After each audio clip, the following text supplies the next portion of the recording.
Well, welcome to It's an Inside Job BiteSize Fridays, your weekly dose of resilience, optimism, and well-being to get you ready for the weekend. Now, each week, I'll bring you insightful tips and uplifting stories to help you navigate life's challenges and embrace a more positive mindset. And so with that said, let's slip into the stream.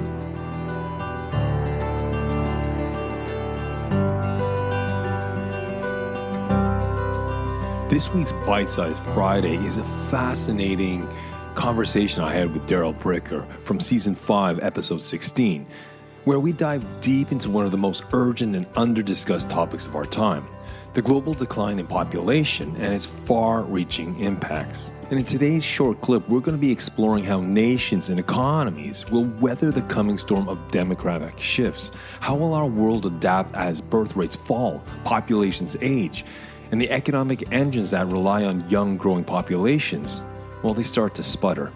So this conversation takes resilience to the highest level, to the national level, to the global level, and it has far-reaching implications that stretch out into the future. So I hope you enjoy this week's BiteSize Friday.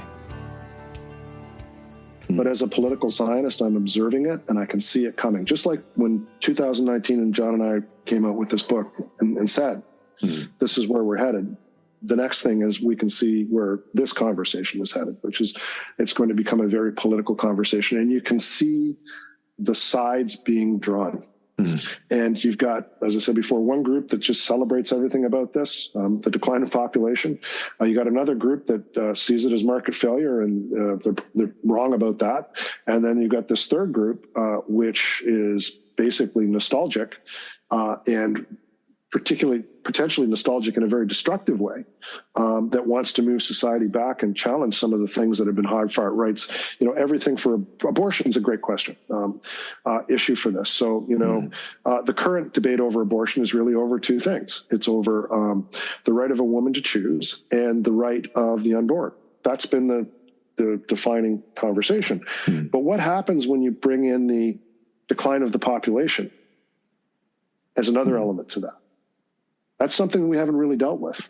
Interesting. It's going to bring a whole new character to this conversation. And there can be an animating element here that isn't about the rights of women, ultimately is about the rights of women and the rights of the unborn. But there's a national interest associated now with a certain type of outcome. That doesn't exist right now, but you can see it coming. Maybe we've already addressed this, but I'd like just to rewind. You spoke about certain regions of the world or countries that might buck the trend of declining populations. Maybe there are some initiatives and efforts and policies put into place to try to maybe slow things down. And you mentioned the Nordics or the Scandinavian countries. From your experience, are there other conversations or other things that we might have to think that go beyond the three clusters of you're talking about the neonatalists, the degrowth people, and the third group? Is there something else that can maybe bolster certain initiatives that are not 100% promising, but can help bolster the encouragement of population growth, and maybe in certain regions? Well, the most immediate thing that we're going to have to deal with is the elderly population. So the most obvious and immediate effect we're going to be dealing with is that. So by 2030, the entire global baby boom, as is defined by, I guess, the North American version of what the baby boom is, that is kids born after 1945 up to the early 1960s, the entire global baby boom is going to be 65 years of age or older by 2030. By 2045. They're all going to be in their 80s. That life tends to peak just after 80 in terms of longevity, and then the likelihood you're going to live longer starts to decline. So we're going to go through a massive population change just because of those two things. What are we doing to get ready for that? Pardon me, because that's the first conversation. I think solving the fertility issue is going to be very complicated. Solving the aging issue is the one that's going to hit us hardest first. So the priority would be, how do we solve the aging issue? Pardon me. So part of it, would it be sort of, again, forgive the ignorance of this question, but would we have to talk about wealth just distribution throughout the generations and sort of counterbalancing that? So it's not all sitting at the top with the aging population. Again, I know that's very controversial, but I guess if we just talk theoretically now. Demography is politics, Jason. This is what I mean. It's going to be a huge, are we going to have to redistribute income based on generations? Because the people who are now fueling the rise of this right-wing agenda in many places in the world are not the old people. They're actually the young people who are not only feeling the pressure of everything that you were talking about before, but are in a situation in which the type of life that they feel, particularly middle-class drivers who feel that they've earned, are not getting access to. And so they're looking for solutions to that problem, and the solutions of the left aren't necessarily that appealing. The solutions of the right, which are more nostalgic, saying that you're entitled to the type of life that you think that you're entitled to because your parents had that kind of life and your grandparents had that kind of life, that has a certain amount of appeal.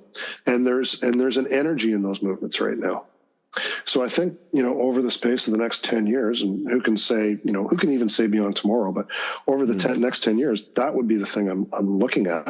And a lot of it is going to be directed towards how you deal with this fact that there's young people feeling like they're left behind. And then you've got an older population that's basically sitting on all the wealth in most countries. Yes. You can see sort of shifting trends here in the Scandinavian countries where there is more of that policy. And I think that, the idea of social democracy, to the extent that the Scandinavians do it, you may see a quicker trend as to distribution where they think more sort of, they think about everyone. It's not so individually driven. But don't get me wrong, it is far from perfect here. To give you the fertility rate for Norway, which is 1.48. 1.48. Replacement rate for your listeners is 2.1. So it's every woman in a country having at least 2.1 kids. You can't have 0.1, obviously, but that's a rounding factor for kids that don't make it to adulthood. By the way, in developing countries, because infant mortality is high, the replacement rate's actually higher. So a place like India is probably more like 2.3, 2.4, and the Indian fertility now is 2. But that's Norway. So whatever the Norway government is doing is, probably better than what the Italian government is doing, but not a whole lot better, and is really expensive. That it is. But it's a small population with no national debts, and they've just, they're sitting pretty with, oil and such. But that's another episode. We are coming close to the top of the hour, and I appreciate all of your input and such, because I think this is a wake-up call. But if theoretically you were to write up a follow-up book to Empty Planet, and I think we've talked about certain policies and strategies you think need to be put into place, such as dealing with the elderly population, the distribution of wealth and such, what else do you think we could do? What are the conversations we need to have in the next, 24 to 36 months at what levels of society? Well, I'm not a policy person, so I don't really have a lot of prescription. And what I have seen, and by the way, I get asked this question a lot, and the answer is I just don't know. I mean, if there was a magical solution, I'd certainly be here advocating for it. I think it's going to be incredibly difficult. I mean, I actually read a recent book. There was a really good one by a professor in Oslo on this, in which his analysis was, we know enough about it that we can start getting ready for it. What we have to do is we have to maybe transfer wealth from certain parts of the economy to other parts of the economy, or from population to one or the other, but we know it's coming, so we can get ready for it. And my view of that was that in the best of all worlds, that would be true. So the idea that you wake up to it and you understand that that's what's happening and you have to get ready for it is reasonable. But my view also is that just as what happened between the baby boom to the end of the baby boom was pretty much unpredictable, it had never happened in human history before. The idea that young people became consumers, I mean, there was no such thing as youth music before. There was only music. There was no such thing as things for kids. There was only clothes for kids. There was just clothes, right? Youth culture developed. And just as it was unpredictable on the way up, going up, the way going down is like falling down a mountain in the dark. it's going to be really complicated, and we just don't know. So I'm not as sanguine about what the progress is going to be on this.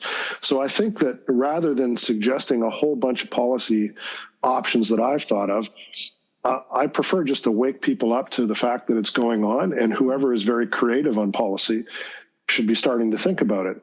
And a place that I would be starting would be anything that has to do with the elderly. Not just as dependents, but as consumers. The better way to get people to unlock their wealth is to make things for them so they can participate in the economy again, which will help to spur economic growth. But if you look at advertising, I'm sure in Norway today, and take a look and see how many ads actually feature old people as mainstream consumers, I think that'd probably be a very small number. So I think that there's a lot of things that have to change in terms of the way that the private sector in particular looks at the population. And I talk to clients about this at Ipsos all the time. Open up your mind to what's actually happening in the population. And it's not what your marketing agency is telling you about, kids. I'll give you an example of this. Restaurants. Everybody wants to create the new restaurant for kids, right? If, the place where young people are going to go gather and have a great time. And they're not friendly places for older people. So my advice to anybody with a restaurant is turn down the music, turn up the lights, open up the front door so I can get my mobility device in, make sure that I can actually sit at a table rather than having to scrunch into some banquette that it's not set up for me to sit in, and put some things on the menu that I actually understand. And maybe I'll come to your restaurant. Or I sat through a presentation a few weeks ago in which it was about sports marketing, in which they were talking about the fact that young people don't watch soccer or ice hockey or any type of professional sports the way that previous generations did. So what we have to do is we have to change everything about the broadcast in order to attract them. So we have to increase the snackability of the items in it. We have to increase gambling opportunities. We have to do all this kind of stuff. And I'm thinking, yeah, I can sort of get that, but there isn't as many young people as you think, and they don't have as much money as you think. What are you doing for the old people who already have the habit of watching sports? Are you going to wreck the broadcast for them? Because there's a danger you're going to do that. So the minute that you start laying out the population realities to people who are in this business, they realize that, the technology may be 2023, 24, but the population is not of 2023, 2024 is not the population of 1964. But they haven't woken up to that. If you want more, why not go back and listen to the original full conversation with my guest? You will find the link in the episode in the show notes. So make sure you hit that subscribe button. And I'll be back next week with my long-form conversational episodes on Monday and the latest BiteSize episode on Friday. And have yourself a relaxing and rejuvenating weekend.